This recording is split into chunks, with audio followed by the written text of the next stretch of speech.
Bonjour mes petits choux à la crème de lavande, je m'appelle Cerise, je suis naturopathe sur les routes de France et du monde et aujourd'hui on va parler des chakras en naturopathie.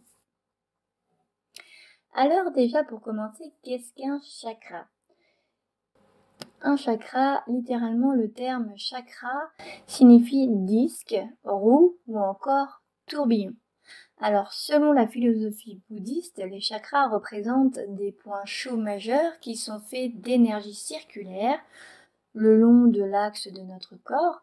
Ceux-ci s'équilibrent, se déséquilibrent et fluctuent naturellement au gré de notre état du jour. Notre énergie vitale et donc nos chakras sont influencés par nos pensées, nos émotions et nos actions au quotidien. Dans notre civilisation occidentale, bon nombre d'entre vous connaissent les chakras, d'autres partiellement et d'autres trouvent ça peut-être même complètement débile. Les chakras agissent comme des portes pour centraliser et faire circuler notre énergie vitale, le fameux ki ou chi ou prana, à travers les méridiens. Ce sont les canaux interconnectés par lesquels circule cette énergie. La lignée indienne tantrique et le bouddhisme tibétain Vajrayana ont pleinement adopté le système des 7 chakras utilisés à ce jour. Pour eux, c'est inévitable. C'est acté. En naturopathie, les 7 chakras sont très importants. On va pouvoir évaluer aussi votre degré de vitalité grâce à vos chakras. Si un chakra tourne au ralenti, le chakra va nous donner des indications de vos maux. M-A-U-X. Il y a donc 7 chakras principaux, dont 3 dans la partie inférieure de notre corps, régulant nos caractéristiques physiques, instinctives, et 4 dans le haut de notre corps pour nos capacités intellectuelles et spirituelles.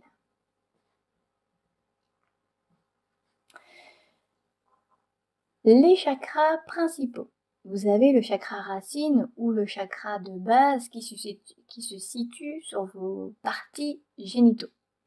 Vous avez le chakra sacré ou le chakra du sexe qui est un tout petit peu plus haut. Au niveau du nombril, vous avez le chakra du plexus solaire donc qui se situe vraiment dans votre thorax, un peu en dessous, au-dessus du diaphragme. Vous avez votre chakra du cœur, chakra cardiaque, qui est au niveau du cœur. Vous avez le chakra de la gorge, qui est situé au niveau de la gorge. Le chakra du troisième œil, qui est situé au niveau du front. Et vous avez le chakra couronne, qui vous fait une belle couronne au-dessus de la tête. Le chakra racine nous indique qui je suis. Et oui, puisque c'est le chakra racine, il prend ses racines. C'est le premier chakra du corps humain. Il se situe vraiment aux parties génitales, au niveau du périnée. C'est un centre énergétique qui est lié à la survie et à la santé. Donc si vous êtes malade, pour quelques mot, c'est ce chakra racine qui va être déjà la cause. Son rôle est d'apporter la détermination et la force nécessaires pour avancer dans la vie. Donc si vous avez un manque de volonté de faire, on sait que ce chakra racine tourne au ralenti. Ce chakra est plutôt de couleur rouge. Il aime l'élément terre. Il fait partie des sens physiques de l'odorat. Le parfum qui est associé, c'est le patchouli. Et le corps énergétique, c'est le corps physique. Donc, la majorité des significations sont l'abondance, la force, la santé, la sécurité et la survie. Ensuite, vous avez le chakra sacré qui signifie « je ressens ». Si vous avez du mal à ressentir les sentiments, c'est ce chakra sacré qui tourne au ralenti et se situe entre le nombril et le sexe. Ce chakra sacré est le centre énergétique lié à la sexualité et à la créativité. Son rôle est de faciliter toutes les tâches physiques de la vie. Ce chakra sacré est de couleur orange. L'élément qu'il préfère est l'eau. Le sens physique est le goût. Le parfum associé est ylang ylang. Le corps énergétique, c'est le corps émotionnel. Et les significations majeures sont la créativité, le désir, l'énergie, la fertilité et la confiance en soi. Tous les problèmes liés à l'infertilité, aux problèmes génitaux, aux problèmes de confiance dans la réalisation de projets, c'est ce chakra sacré qui tourne au ralenti.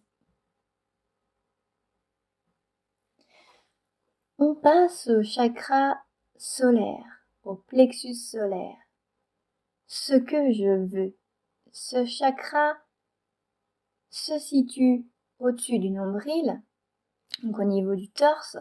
Son rôle est d'apporter le calme nécessaire à toute emprise dans notre vie. Il est le centre énergétique lié à la force et à l'ambition.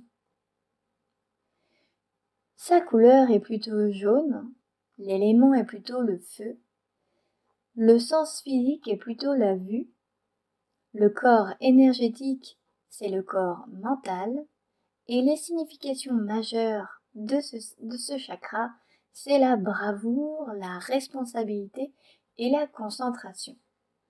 Alors, si vous avez un manque d'intégrité dans la société, que vous voulez tout envoyer valser et changer de vie, que vous avez des manques de concentration sur vos projets, sur un manque de mémoire aussi, et surtout peur de prendre des responsabilités, notamment avoir un enfant, il peut y avoir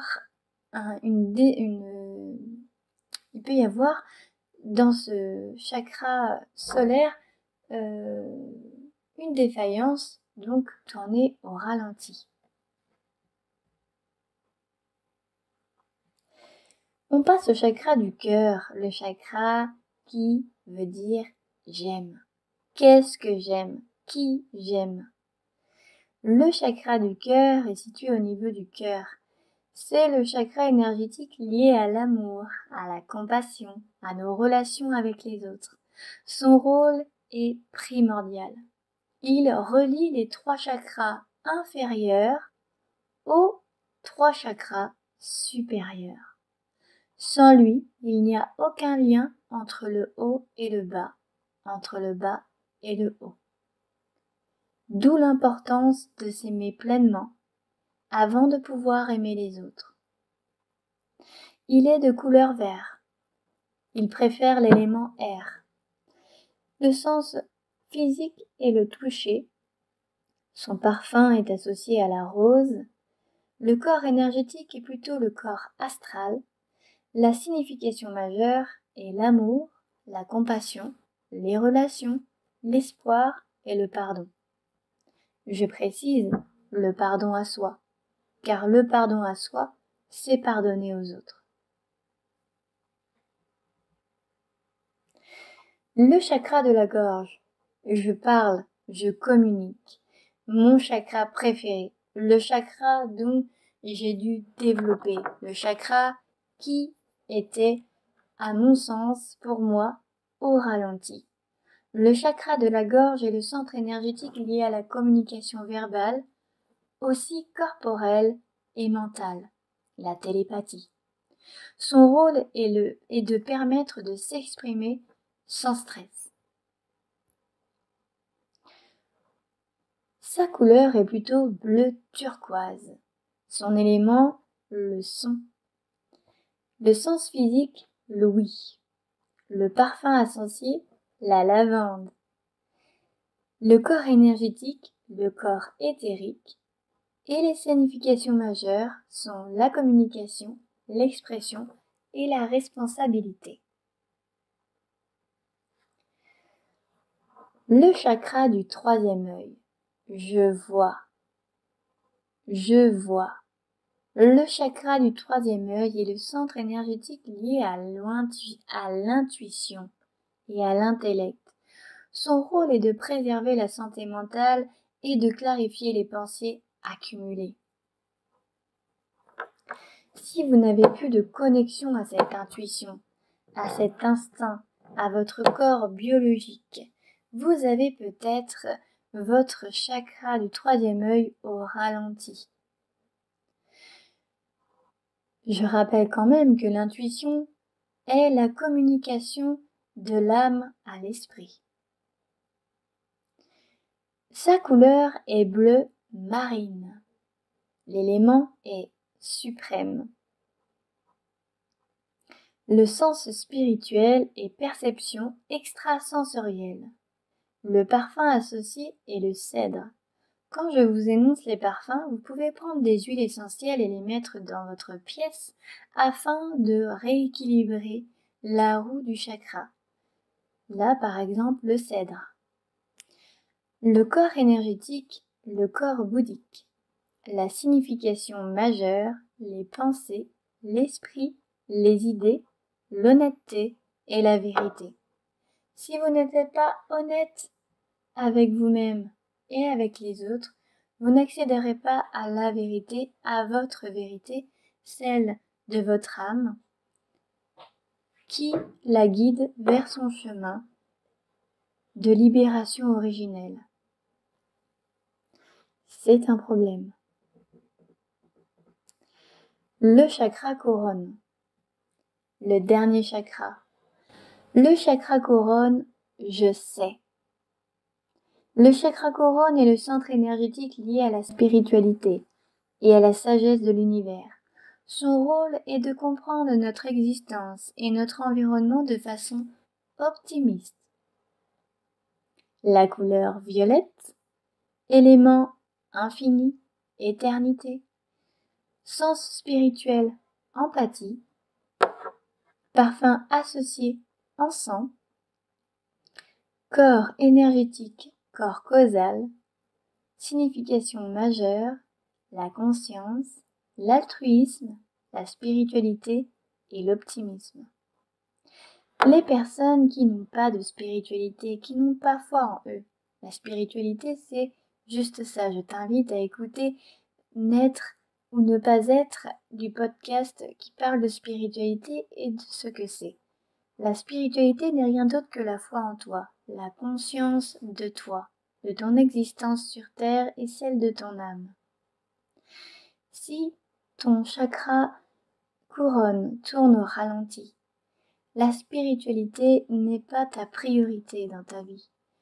Donc, le chemin de ton âme n'est pas ta priorité. Tu vas être matérialisme et tu t'abandonneras dans non pas l'optimisme, mais justement le pessimisme de la vie et des obstacles dont tu dois affronter. Je te conseille d'ouvrir et d'équilibrer ce chakra couronne. Le rôle physique et psychique des chakras sont reliés par l'intermédiaire des nerfs aux organes grossiers de la génération, de la miction, de la digestion, de la fonction cardiaque et de la respiration. Les chakras de la région supérieure ont été spécialement, sinon exclusivement, associés aux diverses opérations de perception, de volonté et de conception. Les centres de conscience principaux se trouvent dans les chakras du système cérébro-pinal et dans le sommet du cerveau. C'est à partir des 3 premiers chakras inférieurs que se développe le vira grossier, corps éveillé ou corps physique.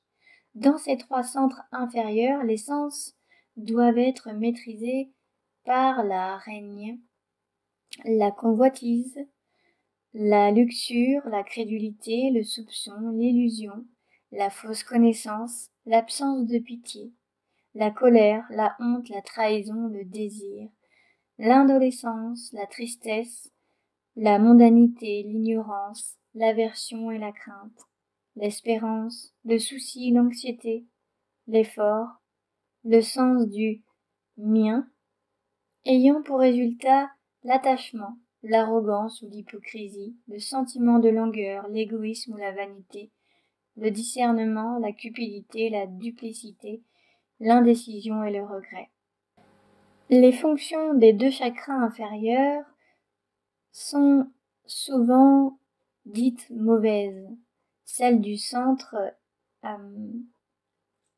sont mélangées et celles du haut sont plutôt bonnes en majorité, ce qui indique un progrès à mesure que nous avançons des centres inférieurs au centre supérieur. C'est comme l'apprentissage de la vie. Si vous êtes bloqué dans un chakra, c'est que votre énergie a du mal à circuler vers l'autre chakra. Votre apprentissage est dans ce chakra qui est au ralenti. Si vous êtes bloqué dans le chakra racine, c'est que vous devez expérimenter la matière. Mais pour ça, il faut subir des obstacles, il faut expérimenter, et ensuite, après cette conscientisation, vous allez passer au chakra sacré. Si le chakra sacré est encore à développer, vous allez apprendre tout ce qui est créativité, tout ce qui est sexualité, etc., etc. Vous allez passer de chakra en chakra pour acquérir aussi une forme de sagesse. Parce que le but aussi des chakras est que cette énergie vitale fonctionne correctement de chakra en chakra, c'est de ralentir, en tout cas d'exterminer le karma. Le karma dans une vie, je vous invite à écouter le podcast de la réincarnation. Si vous voulez, le karma, c'est le résultat de notre activité. Il règne dans notre avenir, car de cette activité même résulte notre progression, notre évolution. Le tout sous une domination d'une loi inflexible qui nous conduit infailliblement au but. La loi qui nous fait évoluer se présente sous 3 aspects. Vous avez le samsara, c'est la roue des naissances et des morts. Vous avez le dharma, c'est l'obligation de constamment se perfectionner. Et vous avez le karma, le résultat de nos actions. Le samsara, donc la roue des naissances et des morts, se compose de 4 stades qui se répètent indéfiniment. La naissance, la vie incarnée, la mort, la vie désincarnée, puis de nouveau la naissance, etc.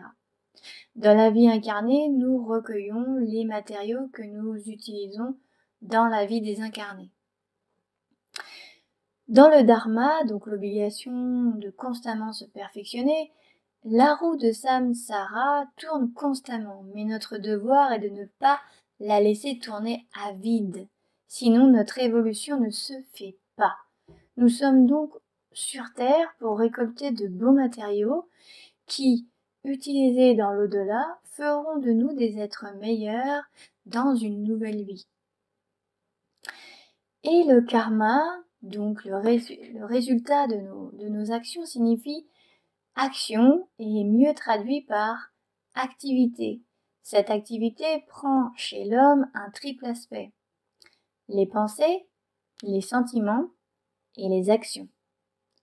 Le karma exprime à la fois la cause qui les détermine et le résultat qui en est la conséquence.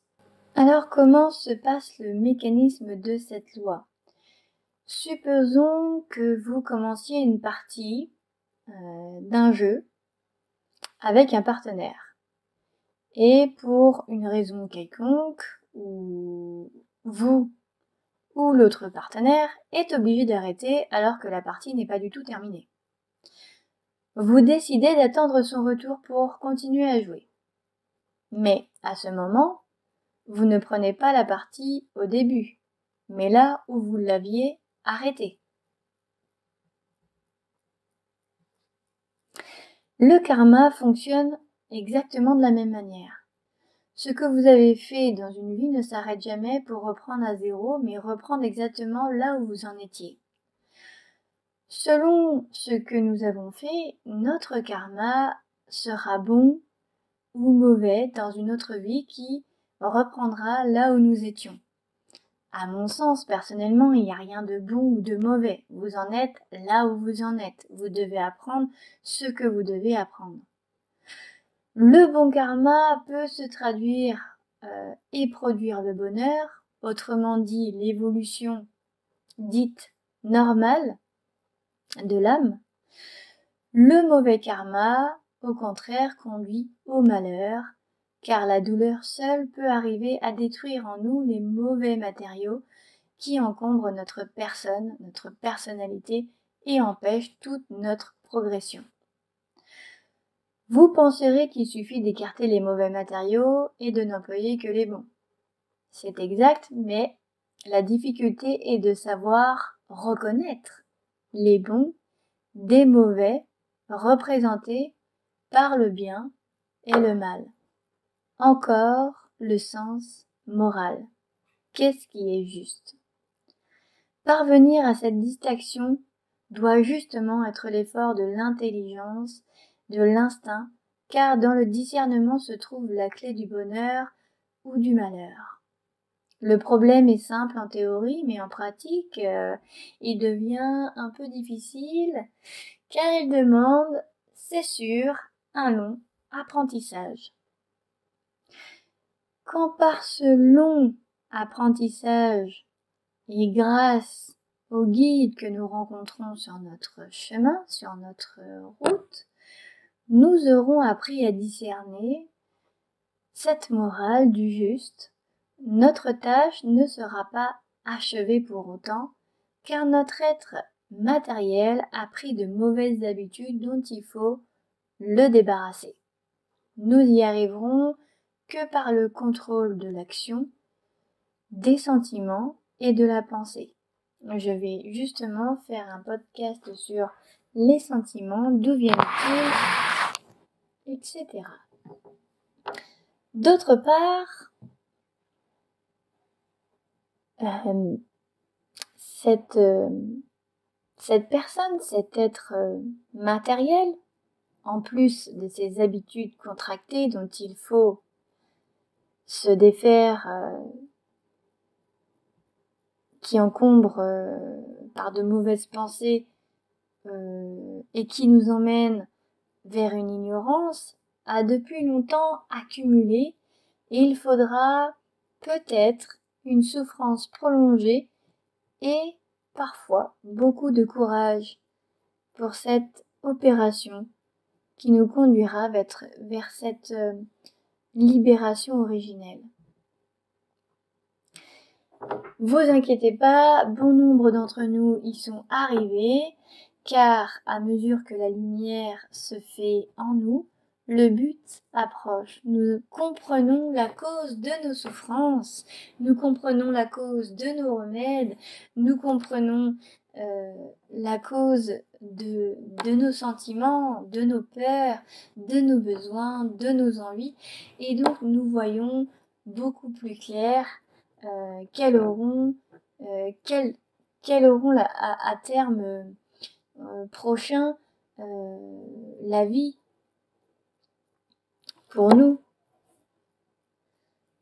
Nous savons qu'avec samsara, donc la roue de la vie et de la mort, la nature nous donne tout le temps nécessaire pour cette évolution et que nous pouvons par conséquent agir sans hâte, sans précipitation, avec une réflexion nécessaire. Grâce à la naturopathie, grâce à cette prévention, nous assurons une longévité pour apprendre et prendre le temps d'apprendre. Et comme ça, nous arrivons à déterminer notre dharma, c'est-à-dire la meilleure manière de conduire notre évolution. Alors, comment harmoniser l'énergie des chakras? Vous avez les soins énergétiques. Les thérapeutes en santé énergétique ont la compétence d'harmoniser les chakras. Suite à un bilan, par exemple, établi grâce à des aptitudes propres, les thérapeutes énergéticiens, par l'imposition des mains, rétablissent la situation. Comme avec le Reiki, un soin énergétique permet de retrouver un équilibre dans la circulation des chakras, énergétique des chakras. Évidemment, seul un soin ne suffit pas à rétablir la situation. Un chakra déséquilibré l'est souvent suite à une situation, à une expérience, à un cadre de vie, à une émotion, à un choc émotionnel, à une mauvaise alimentation. Accompagner les soins énergétiques par un réel travail sur soi permet vraiment de rétablir la situation sur le long terme et plus en profondeur. Vous avez aussi les pierres et les cristaux. Les pierres ont une vibration énergétique elles aussi. En les posant sur les centres énergétiques concernés, ils absorbent ou diffusent une énergie de réparation. Certaines pierres, souvent comme le rouge ou l'orangé, entrent en cohérence avec le corps humain pour harmoniser les énergies. C'est le cas par exemple pour les énergies comme la cornaline, la pierre de soleil, la japse rouge, voilà, la calcite orange aussi. Les propriétés des pierres sont parfois vraiment révélatrices. Vous avez aussi l'aromathérapie. Tout comme les pierres, les huiles essentielles ont une vibration énergétique puissante. Leur contact permet de guérir des problèmes parfois inconscients, donc principalement utilisés en olfaction. Les huiles essentielles, par exemple balsamiques, chaudes et douces, légèrement sucrées, rappellent le plaisir des sens. Elles ont un impact puissant sur la structure énergétique des chakras. Par exemple, pour le chakra sacré, vous avez le benjoin avec son odeur qui est fabuleux, qui ressemble à la vanille. Vous avez aussi la rose de Damas, qui sont des huiles pour le féminin sacré. Vous avez aussi le santal, la cannelle, le jasmin, le gingembre, et puis l'ilang-ilang qui est une huile aphrodisiaque. Vous avez également aussi le yoga des chakras. Le yoga va relancer la circulation énergétique. En effet, le yoga a des postures propres à certains types d'ailleurs de yoga qui engagent le corps à retrouver une harmonie au niveau du système énergétique et à refaire circuler l'énergie. Donc libérer l'énergie, qu'on va appeler Kundalini, par le yoga est donc possible par des asanas spécifiques pratiqués dans le cadre de la yoga thérapie. La pratique du yoga allie souvent exercice physique et respiration, et ce qui engage les blocages à se défaire. La respiration va vraiment inciter le prana, l'énergie vitale, à circuler vraiment fluidement. Vous avez également la méditation, la visualisation, et c'est ce par quoi je vais finir le podcast. Certains des exercices de méditation proposent des visualisations des chakras avec une vision positive. Les relations subtiles sont facilement harmonisées. Prendre soin avec la méditation en pleine conscience de ces chakras déséquilibrés va favoriser l'équilibre de celui-ci. Pour une visualisation curative, il faut renforcer son ancrage, donc son chakra racine, et c'est la première étape. Combler un déséquilibre énergétique prend parfois du temps. Ces méthodes peuvent débloquer des centres énergétiques, néanmoins elles restent insuffisantes pour régler un problème de fond. Aussi, l'accompagnement global par différents praticiens est indispensable.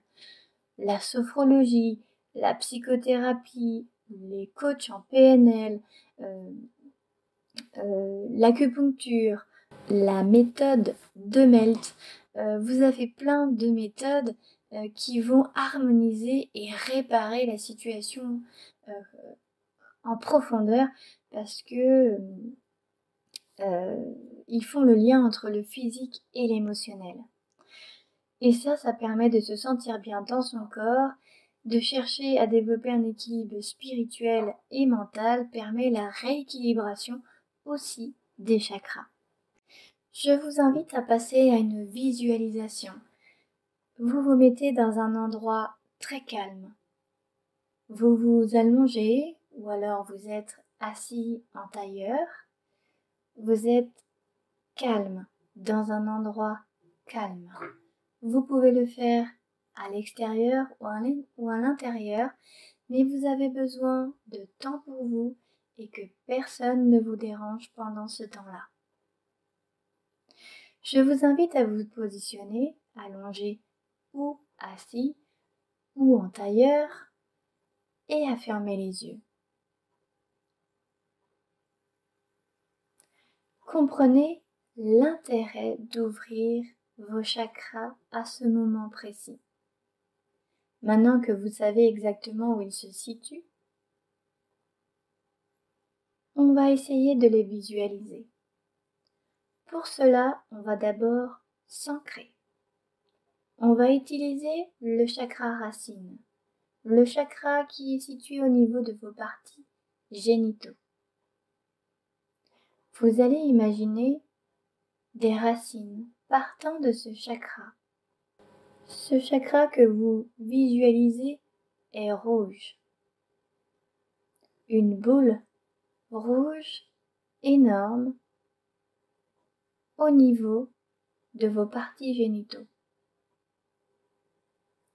Des racines sortent de cette boule rouge pour s'ancrer dans la terre. Elles avancent, elles grandissent, elles se renforcent. Ces racines prennent forme.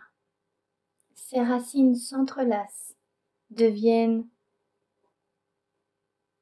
des racines solides, compactes, impossibles à bouger. Vous êtes enraciné.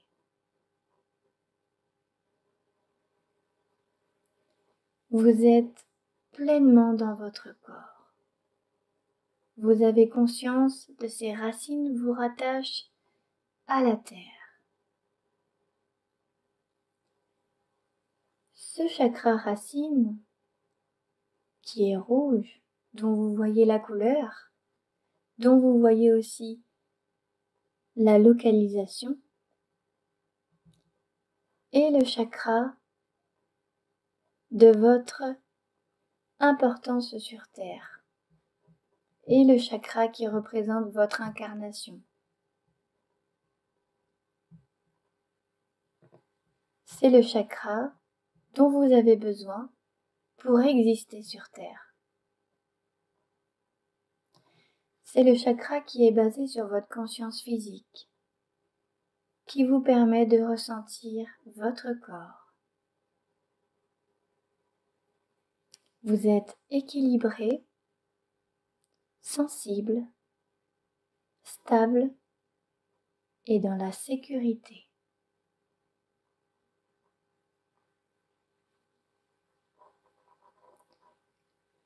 Tout doucement, nous allons passer en dessous du nombril. Tout doucement, nous allons passer en dessous du nombril. Nous allons voir le chakra sacré. Le chakra sacré est orange. Visualisez une boule orange qui grandit.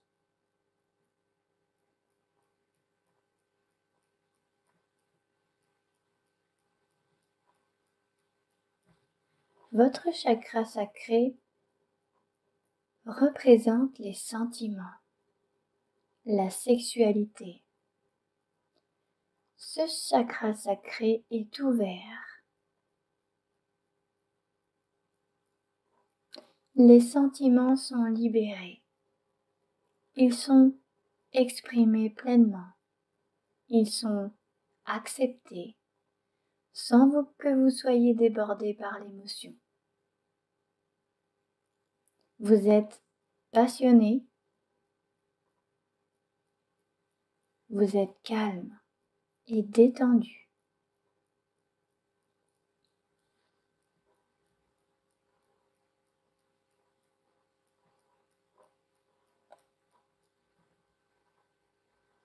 Nous allons passer au chakra du plexus solaire, au-dessus du nombril. Ce chakra est jaune.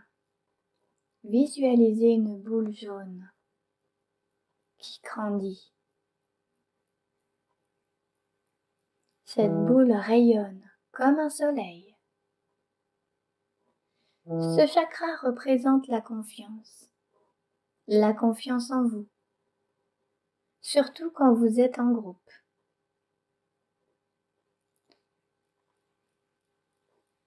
Vous êtes dans le total contrôle et vous avez un sentiment de dignité. Vous savez qui vous êtes.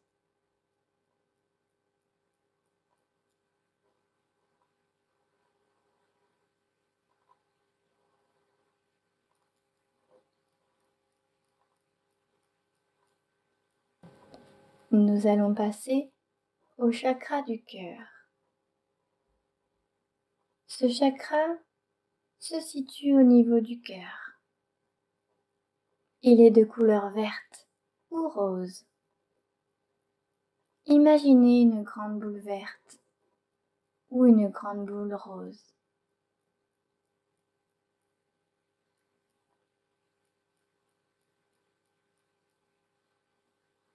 Ce chakra représente l'amour. L'amour pour soi, l'amour pour les autres, la compassion, l'affection. Vous avez de la compassion pour les autres. Vous avez de la compassion pour vous-même. Vous êtes convivial.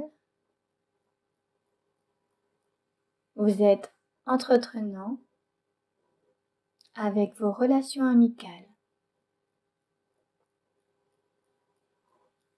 Vous êtes bien. Vos relations aux autres est simple, remplie d'amour et de joie.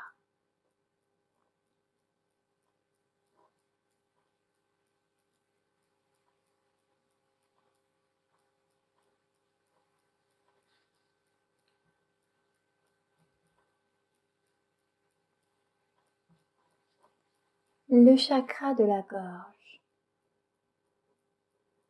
Le chakra de la gorge est situé au niveau de la gorge.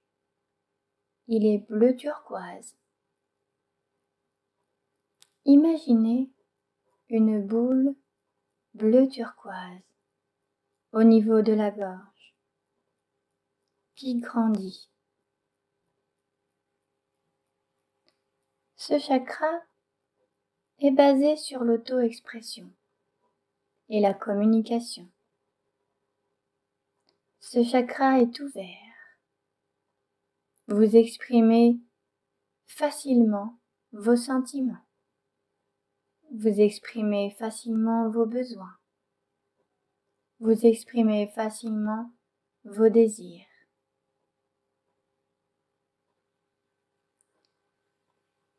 Vous êtes créateur. Vous êtes créateur de votre vie.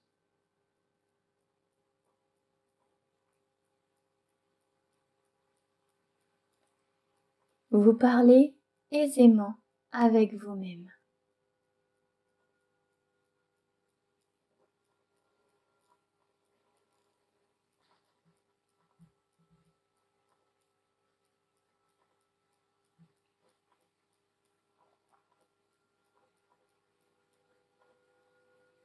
Passons maintenant au chakra du troisième œil. Il se situe au niveau du front. Ce chakra est de couleur bleu marine.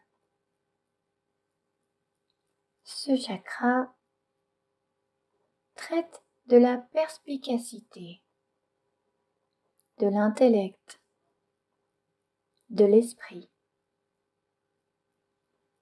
Lorsqu'il est ouvert, et il est ouvert, car je vous invite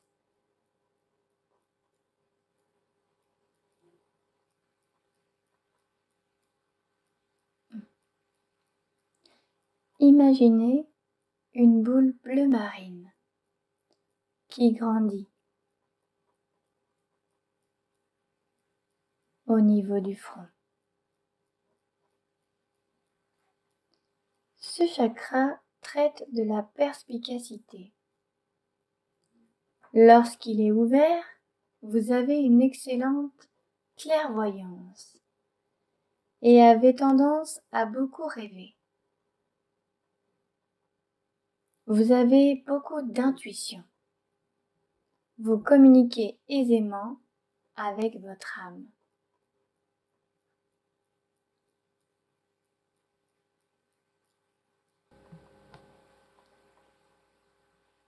Nous passons au chakra du crâne, de la tête, le chakra couronne. Il est de couleur violet. Je vous laisse imaginer une boule au-dessus de votre tête qui grandit.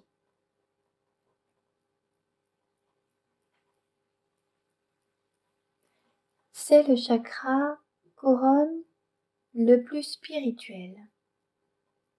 Ce chakra concerne votre sagesse accumulée depuis vos réincarnations et le fait de ne faire qu'un avec l'univers, car vous êtes une conscience individuelle dans une conscience collective.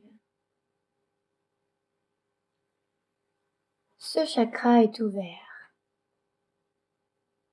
Les préjugés disparaissent de la liste des tâches. Vous ne jugez absolument plus. Et vous semblez prendre davantage conscience du monde qui vous entoure et de sa connexion avec vous-même. Vous êtes spirituel.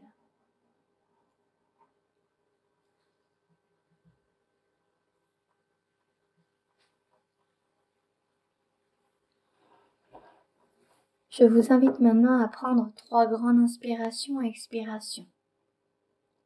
Inspirez par le nez. Expirez par la bouche.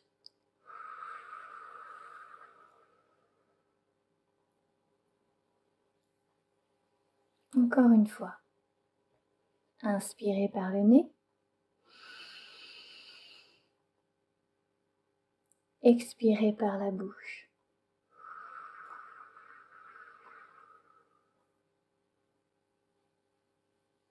Une dernière fois. Inspirez par le nez. Expirez par la bouche.